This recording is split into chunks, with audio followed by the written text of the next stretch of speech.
Hello my dear friends, you're in the Military Summary channel, and today we will discuss the situation in the world on the 24th of March of 2026. Today we have a lot of very interesting updates, so let's start. And first we're going to talk about Ukraine, because during the previous 24 hours the Russians launched the largest massive and drone attack through the entire territory of Ukraine.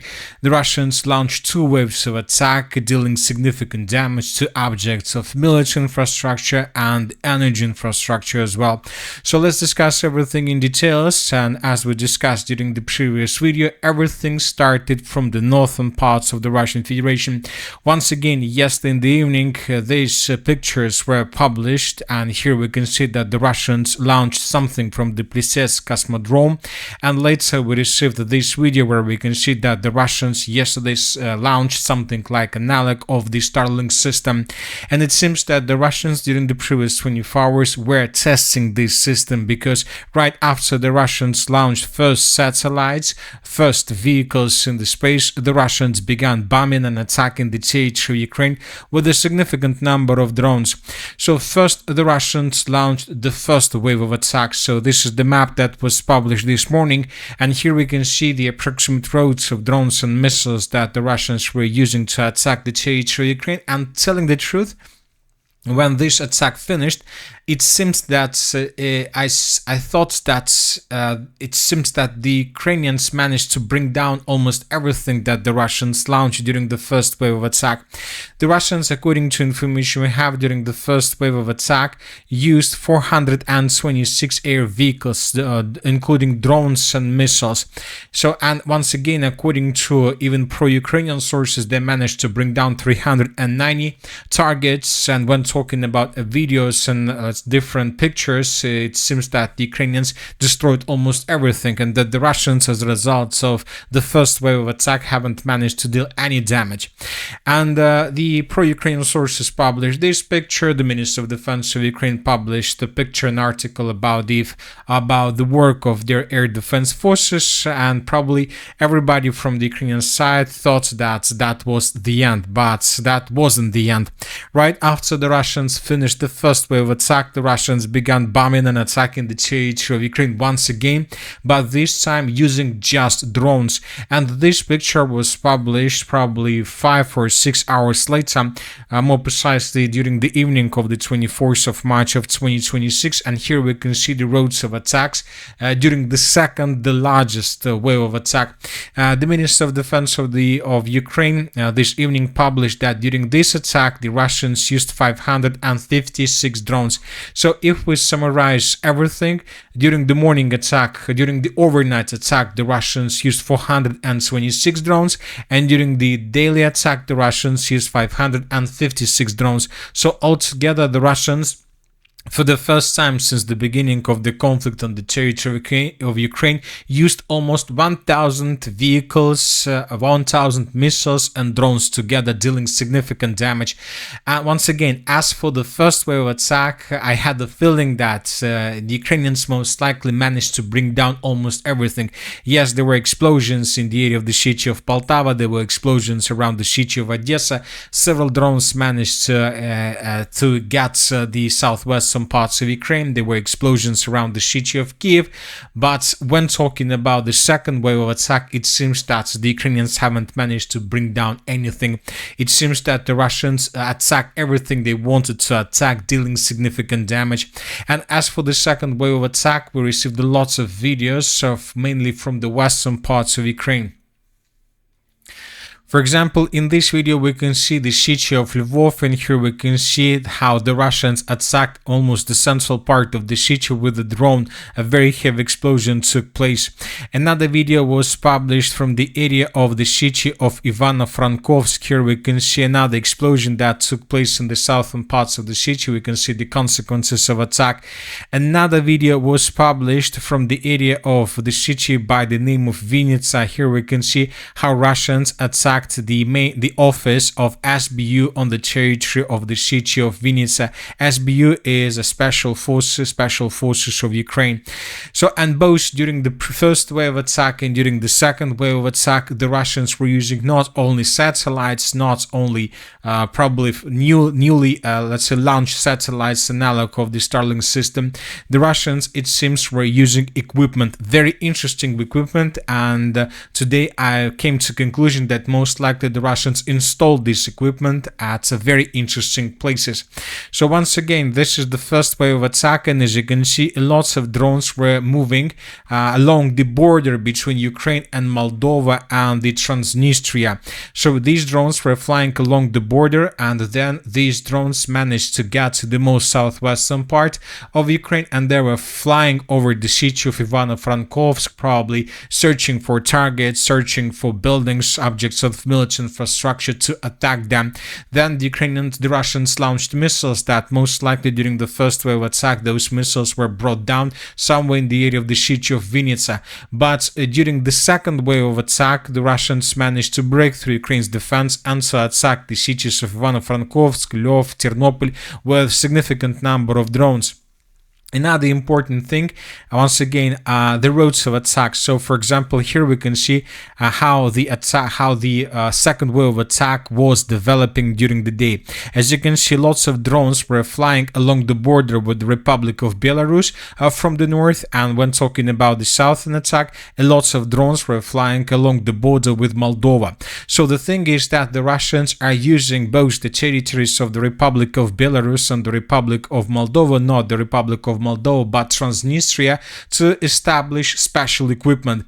Here we have reports about this way.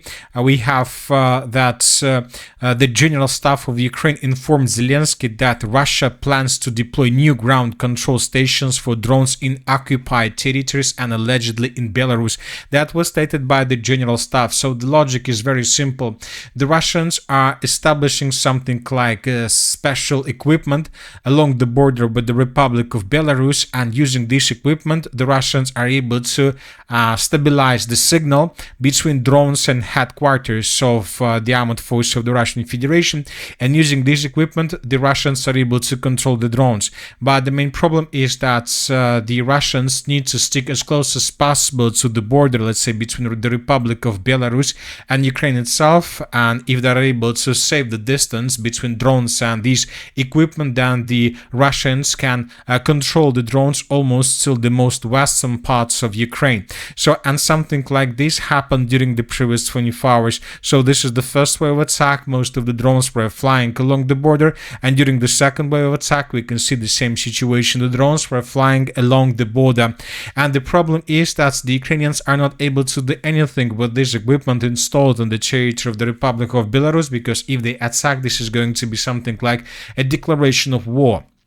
And when talking about the southern attacks, here we can see the same story. Most of the drones were flying along the border with Transnistria. It seems that the Russians have installed a lot of equipment in this area that improve and intensify signals between drones and headquarters, and this allows the Russians to control, to save control over drones when the Ukrainians are trying to probably to disrupt these signals or something like this, and this allows the Russians to keep signals strong for as long as possible and to use drones to attack deep inside of the western part of Ukraine without problems.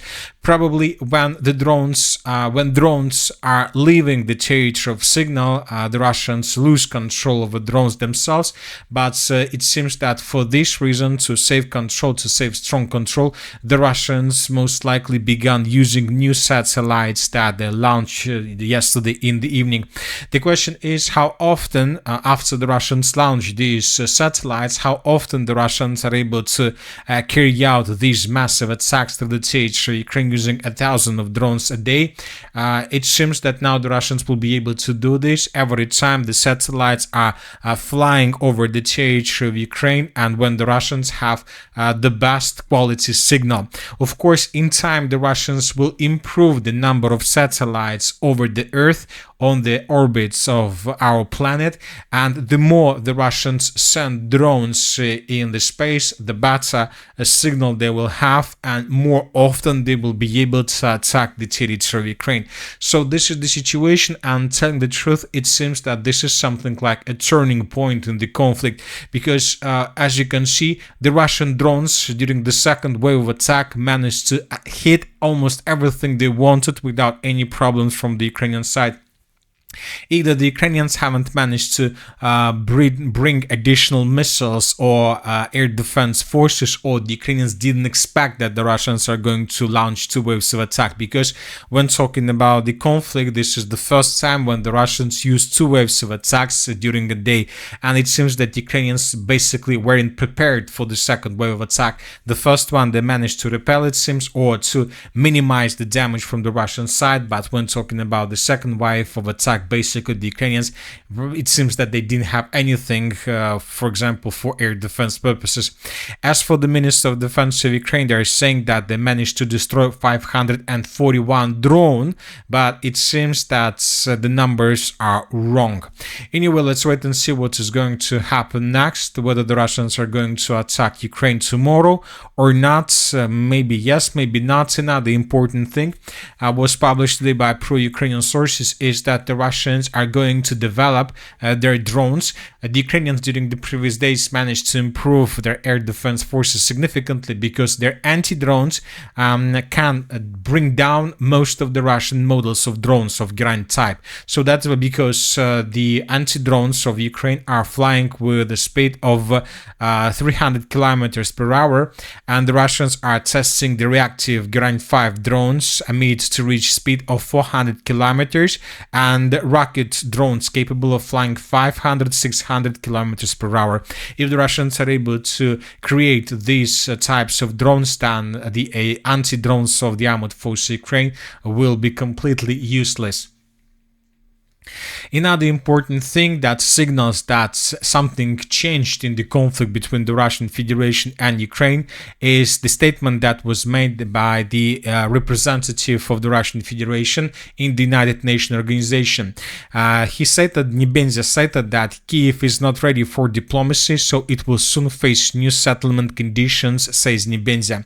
Other statements made by the Russian permanent representative at the United Nations Security Council meeting. Zelensky is stunned by the shift in attention from Ukraine. Instead of caring for his people, he is trying to show his usefulness to the West. So the Russians are planning to change their demands. I would like to remind you that the latest demands that we know that were published, that were reported by different sources, are to for Ukrainian side to withdraw troops from the rest of the Donetsk region, and probably that's it. So these are the only, let's say, demands from the Russian side.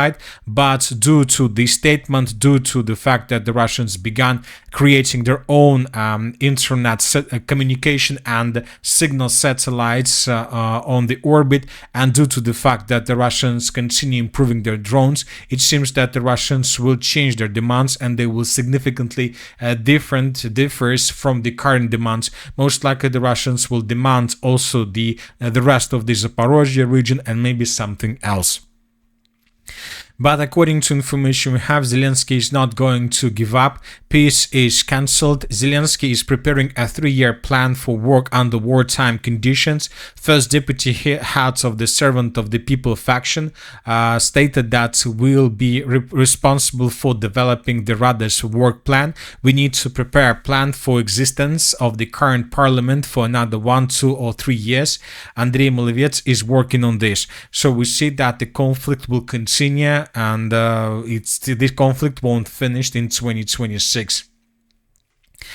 Now let's discuss the situation on the ground. As for the previous 24 hours, we haven't received almost anything. At least there were small changes on the ground, and the most important changes are coming from the northeastern part of the Kharkiv region. According to the Group of Forces North and according to the Minister of Defense of the Russian Federation, the Russians established complete control over the settlement by the name of Peshchana, and based on the report that was published by pro-Russian sources, we have adjusted the map. So this is is the situation by the end of the 23rd of March, and this is the situation by the end of the 24th of March of 2026. Now let's move further and let's discuss the situation in the Middle East, where it seems that the United States of America are about to finish the creation of the ground coalition, the coalition for the ground operation. During the previous 24 hours, we received lots of very important statements. Of course, the most important are coming from the United States of America, where we had received numbers. First of all, the United States of America wants to end the war with Iran by April 9th, so which means that by this date, the United States of America are going to establish complete control over the Hark Island and probably some other islands and territories along the Persian Gulf and the Strait of Hormuz. Furthermore, according to information we have, U.S. Marines slated to arrive in the Middle East on Friday this week, so on the 27th of March of 2026. Another important thing is that the Pentagon is considering sending 3,000 rapid response paratroopers, 82nd Airborne, to support possible U.S. operation in Iran, potentially to seize Hark Island. Marines might go fight to secure and repair infrastructure, with airborne troops reinforced later. Furthermore, I would like to remind you that currently the 31st and the 11th expeditionary Marine units are moving in the same direction, and they will come, one of them will come by the end of this week on the 27th of March, and the next one within a month. Another important thing that most likely the United Arab Emirates and Saudi Arabia will send their forces as well if they have some. According to the Wall Street Journal, the United Arab Emirates is reportedly on the verge of joining the war against Iran. As for Saudi Arabia, today we received a report that they're also considering this possibility. Saudi Arabia is ready for airstrikes on Iran in the event of attacks on critical infrastructure, power stations, and desalination plants. Another important statement, Saudi Crown Prince Mohammed bin Salman is urging Trump to continue the war against Iran, calling it a historic opportunity to reshape the Middle East and potentially weaken or remove Iran's government. Another important thing about the forces that the coalitions are going to use for this operation, if you remember yesterday we discussed a very interesting article published by different sources. The Kingdom of Jordan has sent 5,000 riot policemen to Bahrain at the request of Saudi Arabia, fearing an overthrow of the Al Khalifa family which rules the country. Bahrain, according to the statement, 5,000 more soldiers or police officers, policemen will arrive in Bahrain, let's say, to support the situation for stabilization purposes. But several sources reported and several experts stated that most likely these 5,000 troops, these 5,000 police officers could be also used by the coalition for the landing purposes and for the ground operation. So in total, we have already calculated between 11 and 20,000 troops that the coalitions are planning to use for possible ground operation under the cover and protection of the US, Israel, Saudi Arabia, and United Arab Emirates aviation. So this is going to happen or can start within the next several days. At the same time, we continue receiving updates that the Strait of Hormuz is under complete fire control of the Iranians, and due to the fact that the Strait of Hormuz is under complete fire control, different enterprises are forced either to pay money to the Iranians or to be considered as the vessels of friendly countries. For example, during the previous 24 hours, a Chinese-owned container ship has become the first vessel with a confirmed mainland Chinese ownership by Iran for passage through the Strait of Hormuz. Another important video also was published from the Strait of Hormuz, and here we can see LPG tanker Paint Gas selling under Indian flag managed to squeeze through the Strait of Hormuz. So as you can see, it seems that there is a deal between the Iranians and different states on this matter, and now we see that the Iranians are allowing more and more states to cross the Strait of Hormuz. At the same time, we still continue receiving updates about the situation to the southwest and to the southeast of the Strait of Hormuz. We can see lots of vessels and tankers blocked without any possibilities to cross this territory. And the most important thing that US officials say Iran has placed around a dozen Navy mines in the Strait of Hormuz, and which means that the Iranians from their side are preparing themselves for a possible ground operation. As for the previous 24 hours, both the Iranians and the coalitions continued bombing and attacking each other with a significant number of missiles. Here we can see attacks on the positions of Iran using attacks missiles or HIMARS missile systems on the territories of the states of Bahrain, Qatar, and Kuwait. Lots of videos were published, additional strikes and explosions were recorded. As for the oil prices, as of the end of the 24th of March of 2026, oil prices have restored their volume in comparison with the yesterday's drop that took place after the statements that were made by the President of the United States of America. And currently WTI price is on the level of $191 per barrel, and according to the trends we see that the prices are growing once again, and most likely by the end of the week the prices will return on the level of $100 per barrel. And that's it for today. The Military Summary channel reminds we condemn any violence in the world. Thank you for watching. Subscribe to my channel, put your likes, join my Patreon, and have a good day. Bye bye.